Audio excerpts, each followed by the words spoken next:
There are moments in life when we feel very alone, when we feel like we have been separated from this world, and we feel like we have been trapped in a transparent box, where we're only capable of observing the success of those around us. In this box, we're unable to see the struggles of the people outside. We become so absorbed with the idea of becoming as successful as them that we begin to see them as representations of what we should become. We dismiss their humanity and almost elevate them to a godly status because they have become the standard definition of success. We begin to question ourselves and begin to think that we're not good enough, that we can't reach the position, and that something is wrong with us. So how does one break free? Hi everyone, my name is Hyun Ji Kang, and I'm currently a high school student. I have experienced being stuck in this box. I always had a plan for my future, or at least I thought I did. I was planning on studying art, so I was planning on applying to art schools. But I realized something very crucial for my future, so I want to guide you through my journey of breaking through the walls of this box. But before I begin telling you how this box formed, I want to ask, how many of you have heard the question, what do you want to be when you grow up? I certainly have also heard it many, many times. And although this question seems to be harmless, what if I told you that this question ruined my ability to dream? There's a study that was conducted by psychologist Adam Grant. He studied the effects that the question, what do you want to be when you grow up, has on children.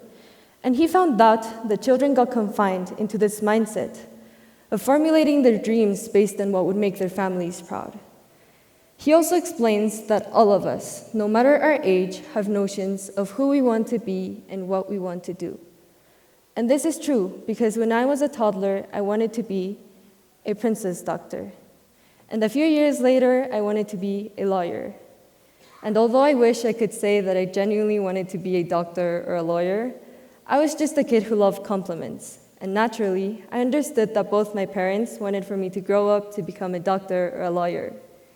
A few years later, I developed dreams that I was actually interested in. I wanted to become a singer or an actress. And although I didn't pursue these dreams, they still served as an image for me to visualize my future self.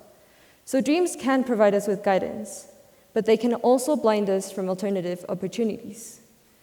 What is even more dangerous is that once we decide what we want to dedicate our lives to, we can become fixated on a future that is not guaranteed.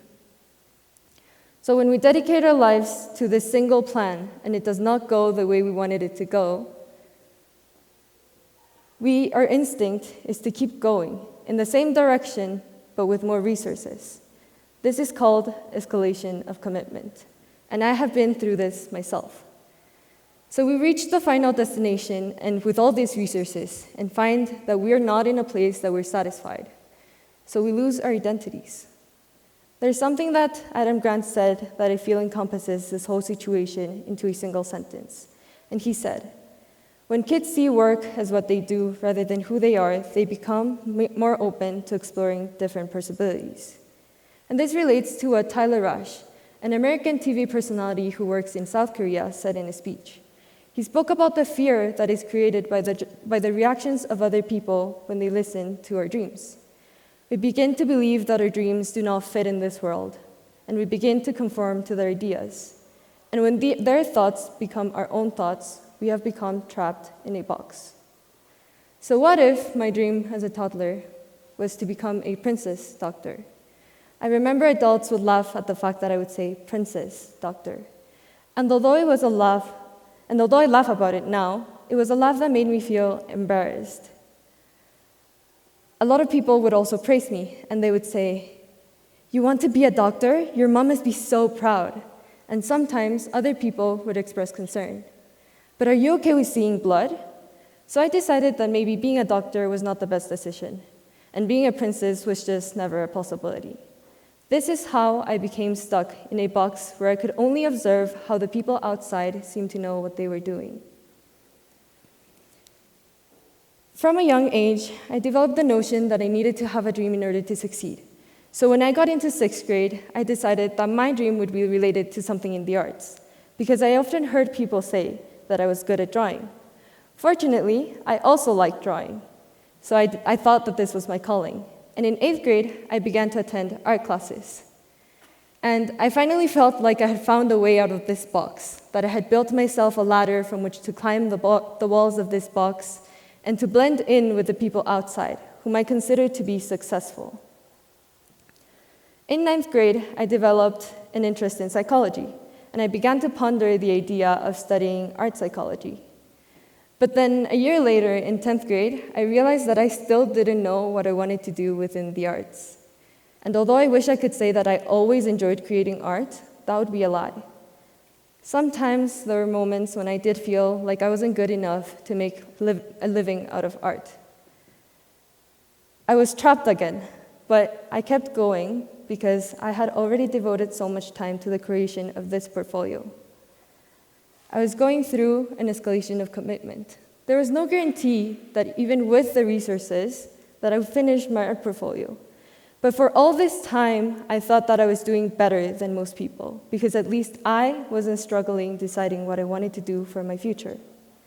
But in reality, I was still stuck in the same box from my childhood. The only difference was that I had learned to become comfortable in it.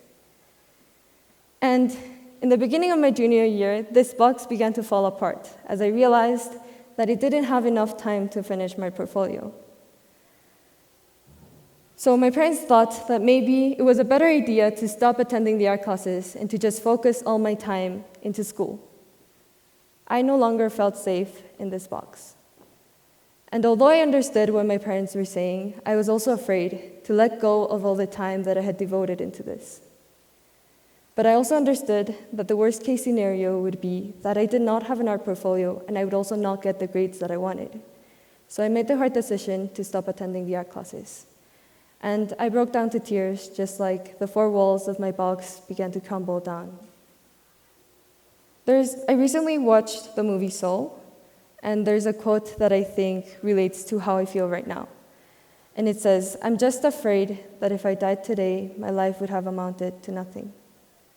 Does the question, what do you want to be when you grow up, still sound simple to you? I want us to break down this question apart. What do you want to be when you grow up? Why is it that a profession has become an identity? I want to become a doctor, I want to be a teacher. Language also plays a big part in how we see the concept of work. When we place the word work with the verb be, we create this idea that work becomes who we are instead of what we do. So if we rephrase that into, I want to work as a teacher, I want to work as a doctor, we allow work to become separate from our identities. Now let's try changing that question into, what do you wish to do in the future? What kind of problems do you want to solve? What kind of person do you want to become? And if a child tells you that they want to be a princess, let them be a princess. My current dream is to explore all areas of my life and to enjoy every single one of them, to stop hiding and to seek to dream. Thank you.